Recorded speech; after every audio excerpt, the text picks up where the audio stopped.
This episode is supported by Fulton Commons, and if you're looking for a place to co-work, look no further. It is a super cute space with lots of light, and it's great for individuals and organizations. Like us, CityCast is there, and I love to change up my workspace, and you can do that so easily just within the building. Like, I like to start out with a cup of coffee, looking out the window at the trees, then pop over to these bright pink booths, and then I end my day tucked into a desk at the library-inspired corner. But what's truly unique about Fulton Commons is the shared commercial kitchen on site. So for co-working members, this means lots of food-related events and maybe a taste of Pittsburgh's next big product. And for professionals, this is a perfect place to start or grow your business. There's over 8,500 square feet of kitchen space, and Fulton manages the kitchen infrastructure. There's access to equipment, storage, prep and cleaning areas, everything you need, whether you're a baker, prepared meal provider, food truck operator, or doing something else that's super cool in the food space. Visit FultonCommons.com to learn more and request a tour.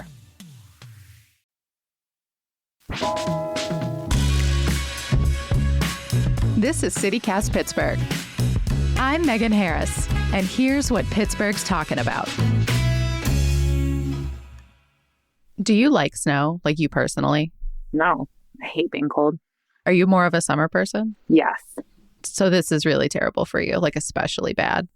I mean, I live in Pittsburgh. I've lived in a snowy climate all of my life. So this is not like culture shock or weather shock, but no, this is not my jam. I don't love to be cold. I don't love the snow. I'm not a skier. This is the terrible to expect to plan for. Correct. Yeah. I am with Rachel Heisler, our city controller. So she's the person who's typically in charge of making sure we can pay our bills or sounding the alarm if it looks like we can't, which is why if y'all listen to this show very often, you have heard us talk a lot about Rachel's work. Hi, Rachel. Hello. I'm so sorry you're cold. Thanks, Megan. It's nice to be here. Thanks for having me today. It's been a big week for the city. God, as we're recording this, I feel like the snow totals are wild depending on what you're looking at. So like 10 inches, 14 inches, 20 plus inches if you're north of the city in like Butler area. Tons of snow fell on Sunday. And as you predicted, Rachel, we have not had enough city vehicles, snow plows to deal with it. So what happened to them? What happened to all the snow plows? We have, I think, 110 snow plows, things that are categorized as snow plows. But the real problem is 40% of those have exceeded their recommended life cycle. So they're just too old to function. Right. And when your car is old at home, it goes to the shop a lot more than does a new car. And so the same is true with the vehicle that's out plowing the streets. And that's even more so when a truck is hauling salt and carrying equipment that's really heavy. You know, salt's really corrosive. This equipment is really heavy. A plow on the front, a salt bed on the back, they're really heavy and they're just breaking down. These vehicles are old and the people working them are literally heroes. They're giving up time with their families. And I commend the operational and managerial changes that have gone into the last 22 days, but that does not change the fact that the fleet is old. So we need to make changes. We need to invest in the fleet, and we really need to prioritize these public works and public safety vehicles to make sure that the city can deliver its core city services.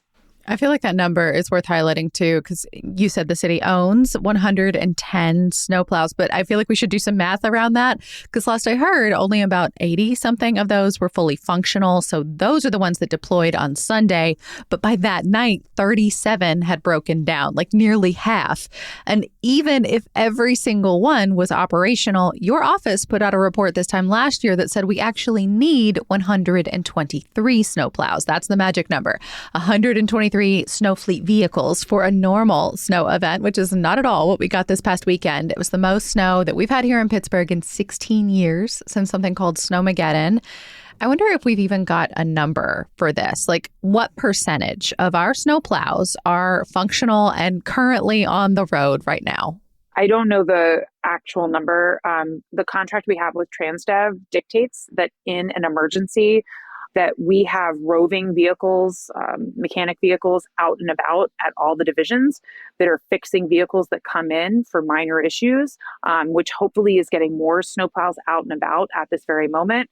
And the emergency declaration also allows the administration to bring in outside contractors to work without going through the typical contracting process. So I don't know right now how many vehicles are out there that are contracted, how many vehicles that are out there that are DPW, what the rate is of turning vehicles around with the city garage.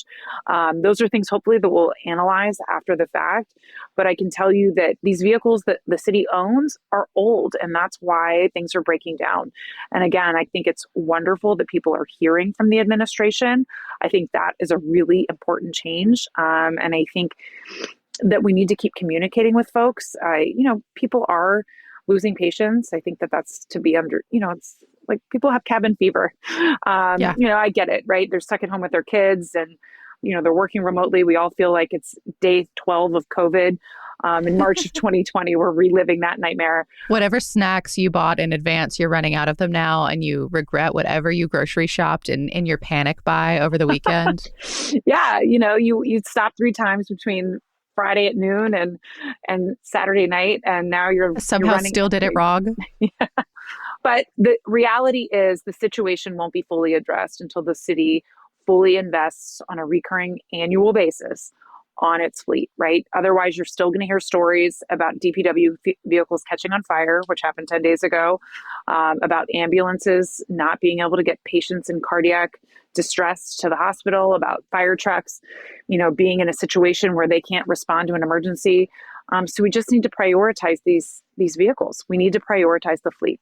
I saw also that, in some cases they were trying to outfit other types of city vehicles with plow type things. Yeah. That's got to make those old vehicles even worse. Like, this just feels like a cascading problem, It makes those vehicles much heavier, and when they are damaged, they end up at the shop with much more significant problems than, say, my windshield wiper broke, right? Which is a really insignificant, and not insignificant. I mean, you need windshield wipers in an environment like this, of course, but it's a longer term problem that, you might need hours or even a day to fix versus a windshield wiper being broken. Yeah. I mean, I saw the city posted something about how some of these vehicles are going for like 26, 36 hours straight. Like, it's hard to imagine any piece of machinery that can do that without like having a hiccup or two.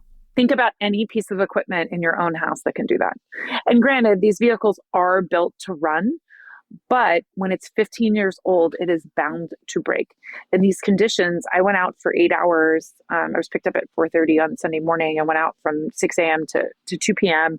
The conditions are treacherous, and you are navigating Pittsburgh streets. And every single time I commented to the driver I was with, I said, oh my, you're like bracing yourself. I'm like, I would have ended up in a ravine no fewer than 50 times on Sunday. And they're navigating these roads the snow didn't even stop until 9 p.m., maybe closer to 10. Yeah. I mean, it was snowing off and on at my house the entire day on Monday and off and on Tuesday. Yeah. I mean, it was flurrying here a little bit ago. I live on the north side. So, I mean, this is an unprecedented situation with snow, with these freezing temperatures. And, the fleet is old, and old vehicles require more maintenance than new vehicles. And until we come to realize that, we're going to have these problems.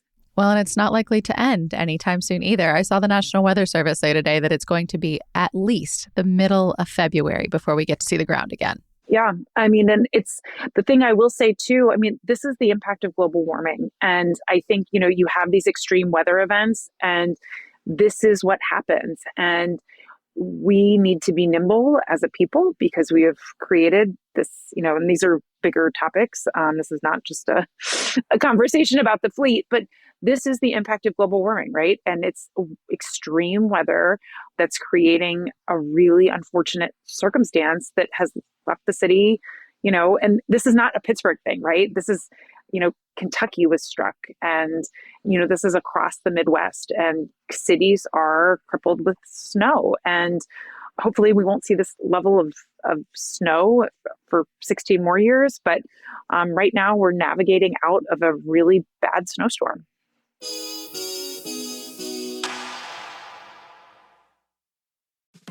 Today's episode is supported by the Westmoreland Museum of Art. Y'all, I just went and it blew me away. It's been on my list for a long time.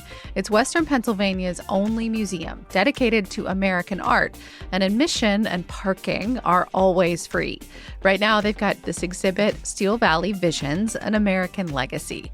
It uses this really cool blend of historical and contemporary art to tell the story of how steel shaped our whole region. So there's stuff that used to be here, but a lot of stuff that you can still see. The pieces I loved most were the ones that didn't romanticize Pittsburgh. There's a piece by Colin Campbell Cooper that shows what the city looked like around 1905, and the colors are muted but still vibrant. It's our skyline from Mount Washington, so it feels familiar, but also everything in that image is kind of foreign. And that's the cool thing about this exhibit and an immersive experience in the same space. It all just sort of transports you. You will know these views, these landscapes, these sounds, but you'll get to feel them in a totally new way. Again, all this is totally free, no registration required. Learn more and plan your visit to the museum at thewestmoreland.org. CityCast Pittsburgh is brought to you by Planned Parenthood of Western Pennsylvania, who believe that abortion services should always be safe, legal, and accessible. Abortion remains legal in Pennsylvania, but not every person who needs it can get access due to economic barriers. Even with insurance, coverage rules, and financial roadblocks can leave patients unexpectedly paying out of pocket. The Vivian Campbell Fund at Planned Parenthood of Western Pennsylvania can help ease the ripple effect costs that show up in real life when scheduling medical care like abortion, such as gas and parking, long-distance travel, or childcare needs. It can even help offset hardship situations like job loss, housing instability, and more day-to-day challenges. Nobody should be forced to delay or go without critical health care because they can't afford it. Learn about Vivian Campbell's story and make a donation to this vital patient support fund at ppwp.org. A gift to the Vivian Campbell Fund is a direct way to support those who need it most. You can help protect abortion services in Western Pennsylvania by visiting ppwp.org and donating to the Vivian Campbell Fund today. How does the city decide which streets to prioritize? Because I feel like that's the thing everybody's always asking is like, where's the plow? It has not hit my street. I want to see it hit my street. So those lists are built by Public Safety, Public Works, and the mayor's administrative team. But it's my understanding that those primary routes and the ones I was on are roads that lead to hospitals. They're roads that are primary thoroughfares for buses. They lead to on-ramps and off-ramps for highways. And if you live on a really quiet street, I bet you love it. And I bet you probably haven't seen a plow yet. So, there are advantages to living on quiet streets. You don't see as much traffic. It's easy to park. And the disadvantages, if there's a snow event once or twice a year, you're a lot less likely to see a plow. And it takes a lot more time to get a plow there. And it's because we prioritize access to public facilities like hospitals, like fire stations, like medic stations and police stations. And we also prioritize access to schools and other things that people need to get to. And then we prioritize high traffic areas. And then we go and you work backwards from there. So streets that are really quiet and don't see a lot of, non-residential traffic are just second and third tier roads that Public Works traffic sees later in the prioritization route. When you say second and third tier, are there things that can, like, in addition to being not a main road, are there things that can make them harder, like knock them down on the list? Like, I'm thinking of like really skinny alleys, for example, or streets where people park on the side of the road. So it's more treacherous for a vehicle to get in and out of there. Well, one thing I learned about was that sometimes these vehicles, a normal plow would go down them, like they would be on it, but because of how someone parks, the plow actually can't go. So like then one neighbor did it wrong and now the whole street won't get plowed. Yeah. Is there ways for the city to let people know how to not park like a jag before stuff like this? Because in this case, this isn't always true, but we did get a lot of notice that this was coming. So I was speaking on Saturday with my favorite professor from college, and he lives in Minnesota where he got his doctorate degree. And he said that they had very strict, like it was known that during a snow event, you parked on this side of the street or this side of the street, and it was a thing. That seems smart. Yeah, totally. And then when I was driving around on Sunday and there was one car, and it was like, we went through, is in Troy Hill. And when we went through both times, I mean, I'm not kidding you. I was like, oh my God, like inches, like 1.5 inches on both sides because one guy or gal parked on their sidewalk. Just, it made it that much more difficult for a plow to get through. But it sounds like the plow hit that street. But in front of those cars, the plow had to be lifted up, tilted to shimmy its way through, which is an official word that the plow operator used, shimmy, and shimmied its way through. And so that part of the street was totally ignored. Not ignored because the plow came through, but you had to lift the plow up to navigate it through that very narrow, I don't even know what you'd call it, corridor? Yeah. Yeah. I feel like a lot of people get mad because they don't have maybe the right expectations for like what to expect from the city. Like, I don't want to say like spotty service because I don't know what I think that's the thing. I actually don't have a clue which streets are prioritized. Like if I had to draw it on a map, and I feel like probably a lot of our neighbors are the same. Like they don't know what to expect. What's a good expectation? So I don't know that, but I actually think that that's a really, really good point. Like, you live on Brookline Boulevard. That is a primary corridor. That will be plowed first. Within, like, I'm thinking like, for example, if I knew that within 24 hours of the snow stopping, that I'm likely to see a plow once or twice. Like, I think that would help me like mentally as a Pittsburgher know that like not all is lost. You know what I mean? Yeah. I mean, I think it would also telling people that these plows are old is fun for Step me. one. Yeah. I feel like I have accomplished that. Nature really keeps proving your point, Rachel. But I do think that there needs to be more public engagement around understanding what is a tier one primary, whatever fun word you want to come up with, and then working backwards. Because I think that you build a lot of understanding among city residents by saying, okay, well, you know what? They didn't plow Mayfair, but they did do X, Y, and Z street around the hospital. So okay, listen, all right, I got it. Yeah. I think we're willing to forgive a lot if we understand the why behind it. And that's the thing I'm struck about, I think, watching the city response this time versus, say, December or last year or in 2010 when the mayor of our city was in Seven Springs celebrating his 30th birthday instead of dealing with a snow event here. I can tell that the city's working hard because y'all are all posting on social constantly about it, but I still don't understand the decision making as it's happening where you are. And I think that's the missing piece for me personally. Yeah. And I think we can do a better job with that. And that's really fair feedback. I do think the city is prioritizing these primary corridors. Like there's... Yeah, no, I think you know what you're doing. I just don't know what you're doing. That's all. Thanks. No, I think what we are doing, what the city's doing is making sure that primary bus routes are cleared, making sure that anybody can get in and get to a hospital in an emergency, making sure that firefighters can get within, 2 blocks of a firehouse. And I don't know if you've been through a park, but like all the parks are plowed. All of our public sidewalks are open, which is a key to getting kids back to school. You probably know about the radius change that the district made, like, I don't know, 4 or 5 years ago, that now I kids. do not know. Okay, so in Pittsburgh public schools until I think 2021 or 2022, kids had to walk to school within a mile. That was the radius from a school that the Pittsburgh kids had to walk. That was expanded to 1.5 miles. So getting those public sidewalks cleared is like a key component to getting kids back to school. We know that kids learn better when they're in a physical school building. So I know people are like, oh, why are they prioritizing, shoveling sidewalks?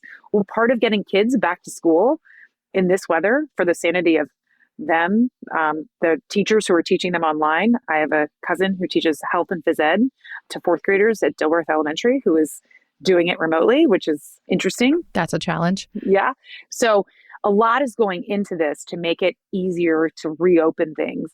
But yeah, some of the back roads still haven't seen a plow. And it's because we have pulled effectively 6 trucks from every single division in the city because they've broken down. Yeah. And if each division had an additional 6 vehicles, I think every city street would have seen a truck at this point. But old vehicles means they're sitting idle while they're waiting for a repairman or woman.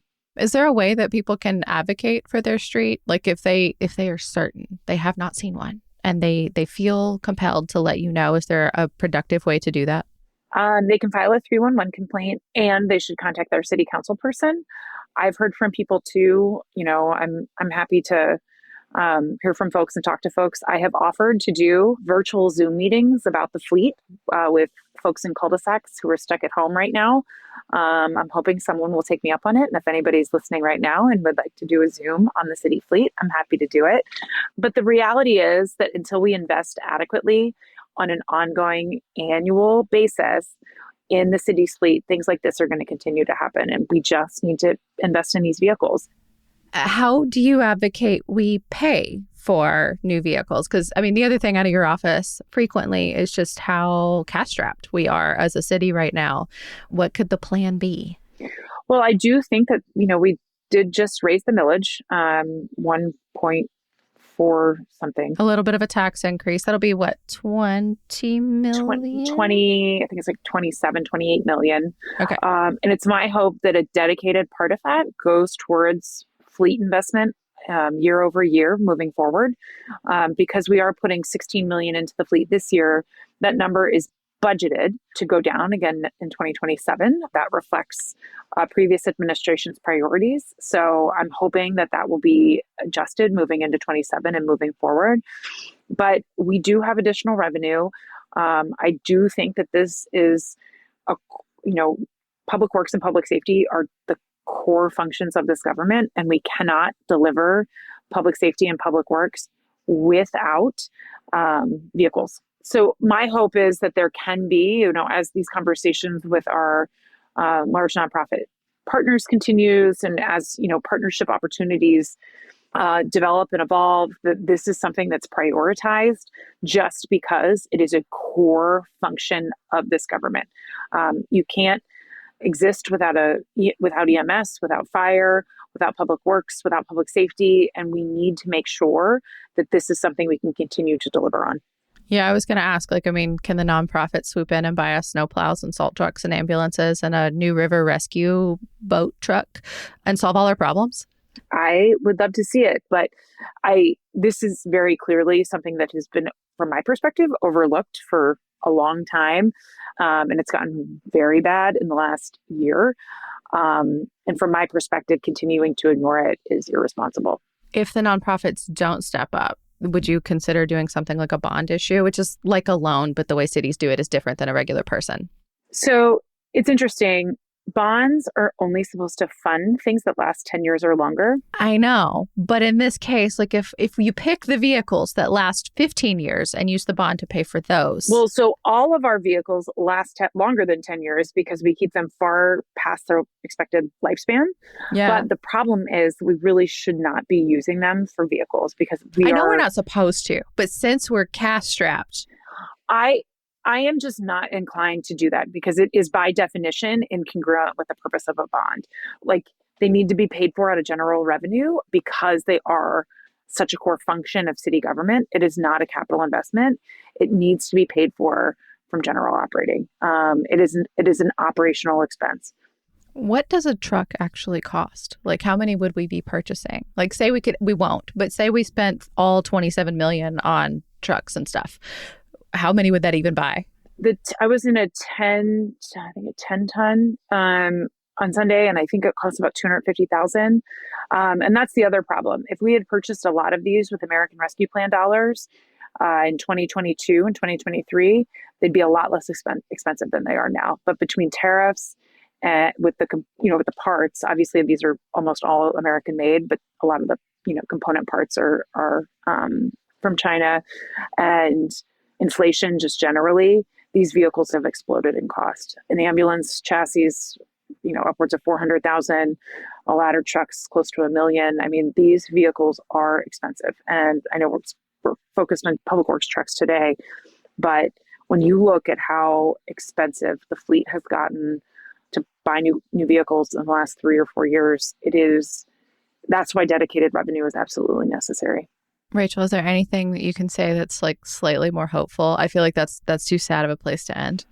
The one thing I will tell you is I spent Sunday out on an 8-hour shift, and I just want to commend and thank the public workers who have been on these trucks, men and women from across the city. These workers are dedicated. They love the city, and they are working literally around the clock to make sure that people can get back to work, kids can get to school, people can return to their daily lives.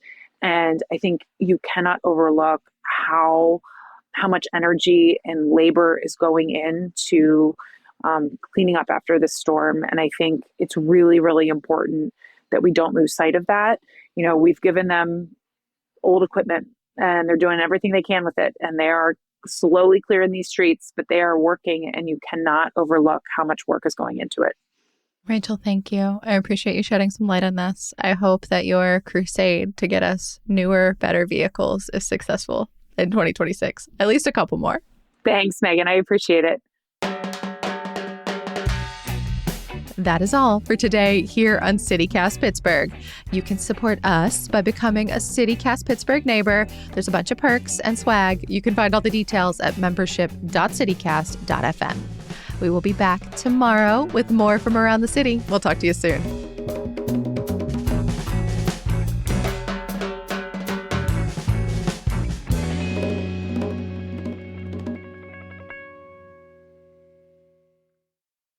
The DPW fleet that's used for snow removal is not only used for snow removal. So it's not like these trucks come out once a year to plow snow and then they go back in a garage, right? They're used to do cleanup in parks all summer. They're used to haul loads, when you need additional trash pickup in Oakland in July, which would have been helpful this year. You need them all year long.